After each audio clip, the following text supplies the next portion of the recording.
सोमवार से गुरुवार शाम 7:30 बजे, रात 10 बजे डीडी नेशनल पर।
आदाब नाज़रीन, खबरनामे में आपका इस्तकबाल है। मैं हूं रेशमा आपके साथ। आइए नजर डालते हैं इस वक्त की हेडलाइंस पर। ऑपरेशन सिंदूर ने दुनिया में बढ़ाया भारत का वक़ार। लोकसभा में ऑपरेशन सिंदूर पर खुसूसी बहस शुरू करते हुए वज़ीर दिफा राजनाथ सिंह ने कहा, पाकिस्तान के साथ सरहदी तनाज़ा नहीं बल्कि तहजीब और बर्बरियत का तनाज़ा। ऑपरेशन महादेव के तहत सिक्योरिटी फोर्सेस की बड़ी कार्रवाई। श्रीनगर के लडवास में 3 दहशतगर्द ढेर, इलाके को घेरे में लिया गया। पी चिदम्बरम के मुतनाज़े बयान पर बीजेपी बरहम। मरकजी वजीर किरण रिजिजू ने कहा, कांग्रेस को पाकिस्तान की जुबान नहीं बोलनी चाहिए, पाकिस्तान को क्लीन चिट देने पर उठाए सवाल।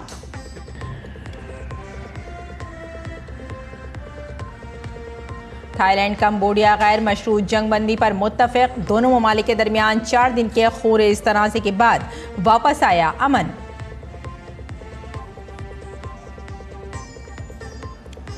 दिव्या देशमुख ने जीता शतरंज का फिडे खवातीन वर्ल्ड कप। कोनेरू हम्पी को टाई ब्रेकर में दी शिकस्त।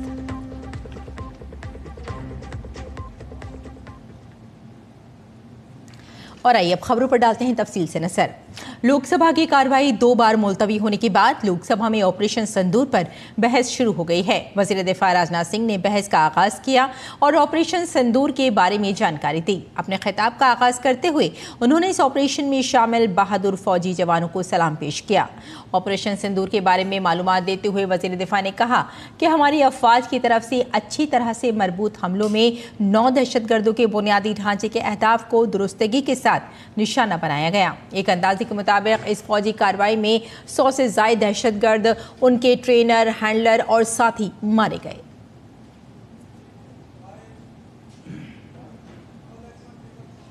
हमारी सेनाओं द्वारा की गई वेल कोऑर्डिनेटेड स्ट्राइक्स ने 9 टेररिस्ट इंफ्रास्ट्रक्चर टारगेट्स को प्रिसीजन के साथ, सटीकता के साथ हिट किया और इस सैन्य कार्रवाई में एक अनुमान के अनुसार 100 से अधिक आतंकवादी, मैं बहुत संभल कर बोल रहा हूं अध्यक्ष महोदय, हमारी फिगर गलत ना होने पाए, फिगर इससे बहुत अधिक है, 100 से अधिक आतंकवादी, उनके ट्रेनर, उनके प्रशिक्षक, उनके हैंडलर, लश्कर-ए-तोयबा और हिजबुल मुजाहिदीन जैसे आतंकवादी संगठनों से संबंधित थे। ये वही आतंकी संगठन हैं जिन्होंने पाकिस्तान की सेना और ISI का, जिन्हें खुला समर्थन प्राप्त है। अध्यक्ष वज़ीर दिफा ने बताया कि 10 मई 2025 को सुबह 1:30 बजे के करीब पाकिस्तान ने भारत पर बड़े पैमाने पर मिसाइल और ड्रोन का इस्तेमाल किया। पाकिस्तान के इस हमले पर हमारा जवाब जरूरतमंदाना, ठोस और मौसर था। उन्होंने ये भी कहा कि ऑपरेशन सिंदूर ट्राई सर्विसेज को कोऑर्डिनेशन की एक बेहतरीन मिसाल है। ऑपरेशन सिंदूर ट्राई सर्विसेज कोऑर्डिनेशन का एक बेमिसाल उदाहरण था। जब भारतीय वायुसेना ने आसमान से हमले किए, हमारी थल सेना ने जमीन पर मोर्चा संभाल लिया। हमारे जवान नियंत्रण रेखा पर पूरी ताकत से डटे रहे और पाकिस्तान की हर हरकत का करारा जवाब दिया। वज़ीर दिफा ने बताया कि 10 मई को पाकिस्तान के DGMO ने भारत के DGMO से राब्ता किया और फौजी ऑपरेशन रोकने की अपील की। उन्होंने ये भी बताया कि 12 मई को दोनों ममालिक के DGMOs के दरमियान बाज़ाब्ता बातचीत हुई और दोनों अतराफ ने फौजी ऑपरेशन रोकने का फैसला किया। 10 मई को पाकिस्तान के DGMO ने भारत के DGMO से संपर्क किया और सैन्य कार्रवाइयों को रोकने की अपील की। मैं सदन में यह बात फिर से दोहराना चाहूंगा कि पाकिस्तान के DGMO ने भारत के DGMO से संपर्क किया और सैन्य कार्रवाइयों को रोकने की अपील की। 12 मई को दोनों देशों के DGMO के बीच औपचारिक संवाद हुआ और दोनों पक्षों ने सैन्य कार्रवाइयों पर विराम लगाने का निर्णय लिया।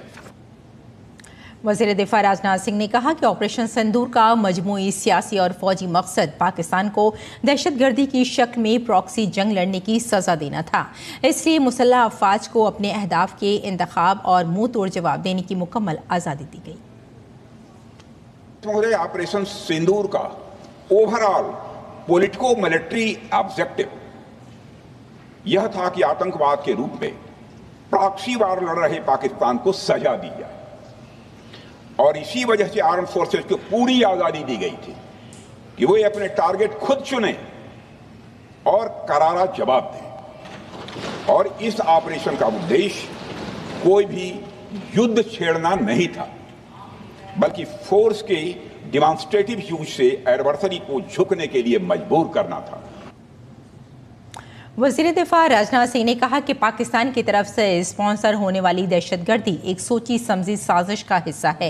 ये एक ऐसा अमल है जो दहशत को एक सियासी आले के तौर पर इस्तेमाल करता है। ये सिर्फ दहशतगर्दी नहीं है, ये एक टूल किट है जिसे पाक फौज और उसकी एजेंसियों ने एक पॉलिसी के तौर पर अपनाया है। उन्होंने ये भी कहा कि एक बुनियाद परस्त ज़हनियत की पैदावार है जिसमें बर्दाश्त की कोई जगह नहीं है। पाकिस्तान द्वारा प्रायोजित आतंकवाद कोई पागलपन नहीं है। पाकिस्तान द्वारा प्रायोजित आतंकवाद कोई पागलपन नहीं है, यह एक सोची समझी साजिश का हिस्सा है। यह एक ऐसी प्रक्रिया है जो आतंक को एक पॉलिटिकल टूल की तरह इस्तेमाल करती है। यह सिर्फ आतंकवाद नहीं, यह एक टूल किट है, एक ऐसा टूल किट जिसे पाकिस्तान की सेना और उसकी एजेंसियां एक नीति के तहत अपनाए हुए हैं। This tool kit is an opposition to civilized code of conduct that the rest of the world prefers to abide by. यानी यह टूल किट उस सिविलाइज्ड कोड ऑफ कंडक्ट के खिलाफ है जिसे दुनिया का हर जिम्मेदार देश मानता है। अध्यक्ष महोदय, यह एक कट्टरपंथी सोच की उपज है जिसमें सहिष्णुता के लिए कोई जगह नहीं। वज़ीर दिफा ने कहा कि अभी चंद हफ्ते कबल मुझे शंघाई ताउन तंजीम की वज़रा दिफा के इजलास के लिए चीन जाना पड़ा। वहाँ जो एलामिया तैयार किया जा रहा था उसमें दहशतगर्दी के बारे में भारत का मौक़िफ़ कमज़ोर होता जा रहा था। हमने वाज़ेह तौर पर कहा कि जब तक दहशतगर्दी के मामले पर भारत का मौक़िफ़ पेश नहीं किया जाता हम किसी मुश्तरका बयान पर दस्तखत नहीं करेंगे, और इसकी वजह से वहाँ कोई मुश्तरका बयान सामने नहीं आया। कुछ सप्ताह पहले मुझे शंघाई कोऑपरेशन ऑर्गेनाइजेशन की डिफेंस मिनिस्टर्स मीटिंग में जाने का अवसर मिला था। वहां जो डिक्लेरेशन तैयार किया जा रहा था उसमें आतंकवाद पर भारत का स्टैंड डाइल्यूट हो रहा था। हमने साफ कह दिया कि जब तक आतंकवाद के मुद्दे पर भारत का स्टैंड रखा नहीं जाएगा हम किसी ज्वाइंट स्टेटमेंट पर साइन नहीं करेंगे, और इसकी वजह से वहां कोई ज्वाइंट स्टेटमेंट नहीं आया। अगली खबर का रुख करते हैं। जम्मू कश्मीर के श्रीनगर के लिडवास इलाके में सिक्योरिटी फोर्सेस ने दहशतगर्दियों के खिलाफ बड़ी कामयाबी हासिल की है। ऑपरेशन महादेव के तहत सिक्योरिटी फोर्सेस ने 3 दहशतगर्दों को हलाक किया है। लिडवास के जंगल में दहशतगर्दों के बारे में इत्तला मिलने के बाद भारतीय फौज और जम्मू कश्मीर पुलिस ने इलाके को घेरे में लेकर मुश्तरका तलाशी ऑपरेशन शुरू किया, और इस दौरान दहशतगर्दों ने इस पर फायरिंग कर दी, जिसका भारतीय सिक्योरिटी फोर्सेस ने मुंह तोड़ जवाब दिया। जराये के मुताबिक इन दहशतगर्दों का लश्कर से ताल्लुक होने का इम्कान है। दहशतगर्दों के खिलाफ सिक्योरिटी फोर्सेस का ऑपरेशन अभी खत्म नहीं हुआ है। और कांग्रेस लीडर पी चिदम्बरम के मुतनाज़े बयान ने सियासी दर्जा हरारत को बढ़ा दिया है। चिदम्बरम के जरिए एक इंटरव्यू में पहलगाम दहशतगर्दाना हमले के बारे में सवाल पूछने पर बीजेपी हमलावर है। बीजेपी ने इस मामले में कांग्रेस को घेरते हुए कहा कि एक बार फिर कांग्रेस पाकिस्तान को क्लीन चिट देने के लिए दौड़ पड़ी है। बीजेपी रहनुमा अमित मालविया ने कांग्रेस पर सवाल उठाते हुए कहा कि ऐसा क्यों होता है कि जब भी हमारी अफवाज को पाकिस्तान की सरपरस्ती में दहशतगर्दी का सामना करना पड़ता है तो कांग्रेस के रहनुमा भारत की अपोजिशन के बजाय इस्लामाबाद के वकील दिफा ज्यादा नजर आते हैं। अमित मालविया ने इल्ज़ाम लगाया है कि जब कौमी सलामती की बात आती है तो इसमें कोई इबहम नहीं होना चाहिए, लेकिन कांग्रेस के साथ ऐसा कभी नहीं होता है। वो हमेशा दुश्मन को बचाने की हर मुमकिन कोशिश करती है। मरकजी वजीर प्रहलाद जोशी ने कांग्रेस के सीनियर लीडर पी चिदम्बरम के मुतनाज़े बयान पर जवाबी हमला करते हुए कहा कि जब पी चिदम्बरम वजीर दाखिला थे तब भी उन्होंने भगवा दहशतगर्दी का मसला उठाकर पाकिस्तान को क्लीन चिट देने का काम किया था, और आज भी वो ऐसे ही करने की कोशिश कर रहे हैं। पहले से ही कांग्रेस पार्टी का और P Chidambaram when he was home minister, इन्होंने ही सैफरन टेररिज्म का जो बात उठा के पाकिस्तान को उस टाइम भी क्लीन चिट देने का काम किया था। यही चिदम्बरम, यही यूपीए के सरकार अभी जो इंडी गठबंधन अपने आप को इंडी गठबंधन बुलवाता है, सेम पीपल जब वो स्वयं भी पावर में थे तब भी ये बोलते थे कि पाकिस्तान के हाथ नहीं है। अभी तो हमने पूरा प्रूफ देके farmer home minister, former finance minister, Congress के बड़े नेता ऐसे बयान देने से एक तरह के पाकिस्तान को जो वादा है, पाकिस्तान का जो आर्गुमेंट है, पाकिस्तान का जो स्टैंड है, उसको बल मिलेगा। एक इंटरव्यू में पहलगाम दहशतगर्दाना हमले के इस सवाल पर बीजेपी चिदम्बरम पर हमला कर रही है। बीजेपी रहनुमा शहजाद पूनावाला ने कहा कि फौज की तौहीन करना और पाकिस्तान को भाईजान कहना कांग्रेस पार्टी की पहचान बन गया है। पूनावाला ने कहा कि कांग्रेस पाकिस्तान को क्लीन चिट देना चाहती है। फिर से एक बार कांग्रेस का हाथ पाकिस्तान के साथ, सेना का करो अपमान, पाकिस्तान को बोलो भाईजान, यही कांग्रेस की बन चुकी है पहचान। जिस कांग्रेस पार्टी ने 26/11 से लेकर पुलवामा समझौता सब पर पाकिस्तान को क्लीन चिट दिया, अब पहलगाम पर भी पाकिस्तान को क्लीन चिट देने के लिए P Chidambaram farmer home minister सामने आए। जी हाँ, वो कहते हैं कि क्यों आप अज्यूम करते हो कि आतंकी पाकिस्तान से आए, क्या एविडेंस है इस बात का? हो सकता है ये होम ग्रोन टेररिस्ट हो, मतलब कि भारत पर दोष डाल रहे हैं। और ये कोई पहली बार नहीं है, ये पुलवामा में भी यही थियरी दी थी रणदीप सुरजेवाला ने, होम ग्रोन टेररिस्ट। 26/11 में तो हिंदुत्व को दोष दे दिया था, और पहलगाम हुआ तो एक दिन के भीतर रॉबर्ट वाड्रा ने हिंदुत्व को दोष दे दिया। मतलब पाकिस्तान को क्लीन चिट देना, वो भी तब जब पार्लियामेंट में ऑपरेशन सिंदूर और पहलगाम के विषय पर चर्चा होने वाली। इसके पीछे एक ही मकसद है कि अंतर्राष्ट्रीय मंच पर पाकिस्तान को क्लीन चिट मिले और हिंदुओं पर ही दोष डाला जाए। एक तरफ तो आज पार्लियामेंट हाउस के अहाते में एनडीए के अरकान पार्लियामेंट का एहतजाज देखा गया, वहीं दूसरी तरफ बिहार की वोटर लिस्ट के मामले पर इंडिया इत्तेहाद के अरकान पार्लियामेंट ने भी अपनी आवाज़ बुलंद की। दरअसल एक टेलीविजन मुबाहिसे के दौरान ऑल इंडिया इमाम एसोसिएशन AIIA के सदर मौलाना साजिद रशीदी ने समाजवादी पार्टी के रुकन पार्लियामेंट डिम्पल यादव के लिबास पर तज़हीक आमेज तबसरा किया, जिस पर उनके शौहर और समाजवादी पार्टी के रहनुमा अखिलेश यादव की तरफ से कोई बयान सामने नहीं आया और ना ही कोई मजम्मत की गई। इसको इशू बनाते हुए एनडीए ने इस मामले को नारी शक्ति की तौहीन से जोड़ा है और अखिलेश से पूछा है कि वो खामोश क्यों हैं। वहीं दूसरी तरफ बिहार की वोटर लिस्ट पर नजरसानी के मामले पर इंडिया इत्तेहाद को आज फिर हंगामा करते हुए देखा गया। बिहार में SIR के खिलाफ दायर दरख्वास्तों की समाअत करते हुए सुप्रीम कोर्ट ने 1 अगस्त को जारी होने वाली ड्राफ्ट वोटर लिस्ट पर रोक लगाने से इनकार कर दिया है। तहम अदालत ने कमीशन को मशवरा दिया है कि वो वोटर की शिनाख्त को यकीनी बनाने के लिए 11 दस्तावेजात के अलावा आधार और वोटर शनाख्ती कार्ड को कबूल करने पर गौर करे। जस्टिस सूर्यकांत ने कहा कि सिर्फ आधार ही नहीं बल्कि 11 में से तमाम 11 दस्तावेजात फर्जी दिखाए जा सकते हैं। ये एक अलग मसला है। अगर कोई जाली दस्तावेजात इस्तेमाल करता है तो कमीशन उसके खिलाफ कानूनी कार्रवाई करे। अदालत ने कहा कि कमीशन का मकसद जामे शमूलियत होना चाहिए। ताहम इलेक्शन कमीशन के वकील ने कहा कि राशन कार्ड, आधार और वोटर ID में बहुत सी बेजाब्तगियां भी हैं, इसलिए कमीशन सिर्फ इन दस्तावेजात को कबूल नहीं कर सकता। सुप्रीम कोर्ट SIR की इलेक्शन कमीशन की हिदायत को चैलेंज करने वाली दरख्वास्तों की समाअत कर रही थी। अदालत बुध को केस की तफसील समाअत की तारीख तय करेगी। सुप्रीम कोर्ट ने मध्य प्रदेश की बीजेपी हुकूमत के वजीर कुंवर विजय शाह को कर्नल सूफिया कुरैशी पर मुतनाज़ तबसरा करने पर फटकार लगाई है।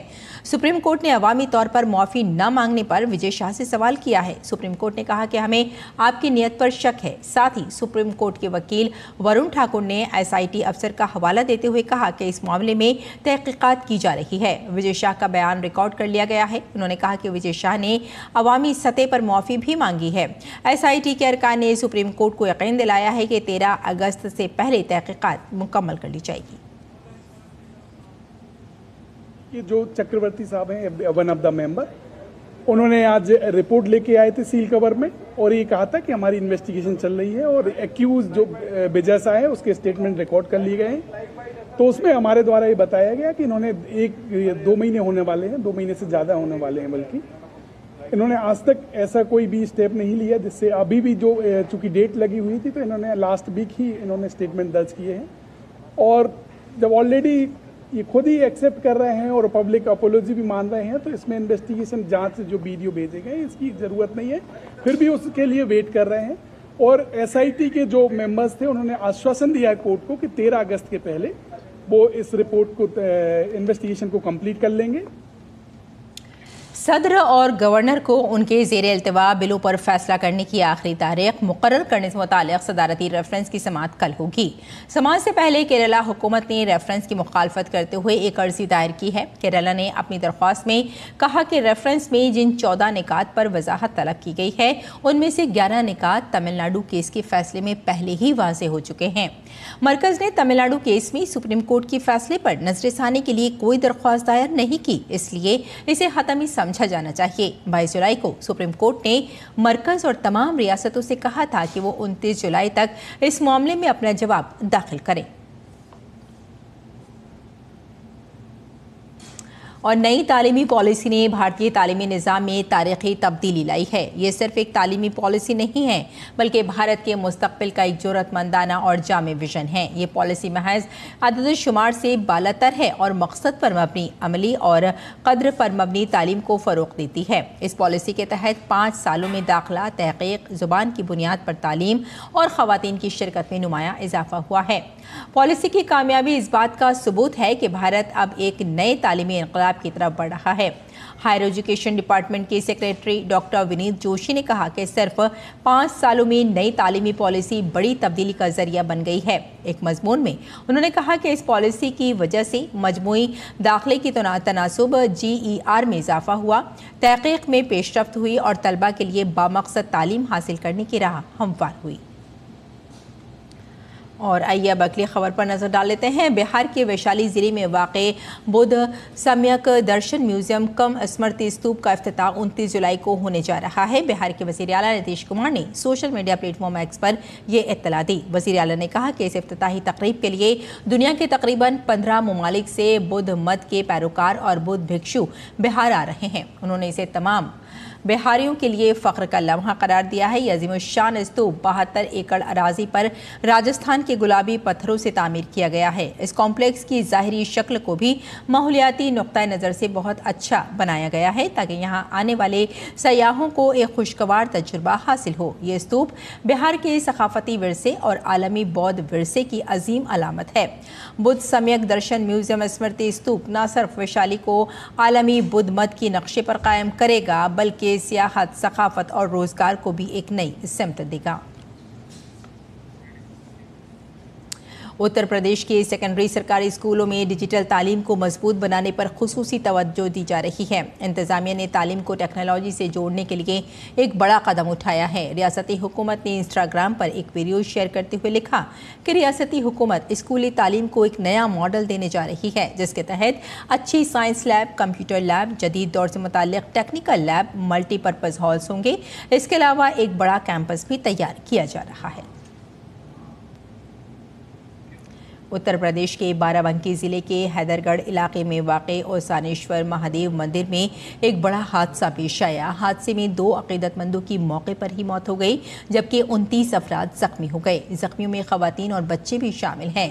वज़ीर आला योगी आदित्यनाथ ने हादसे का नोटिस लिया है। वज़ीर आला योगी ने मरने वालों के कुनबे के तई इजहार ताज़ियत किया। अफसरान को फौरी तौर पर मौके पर पहुँचने और इमदादी कामों में तेज़ी लाने की हिदायत दी गई है।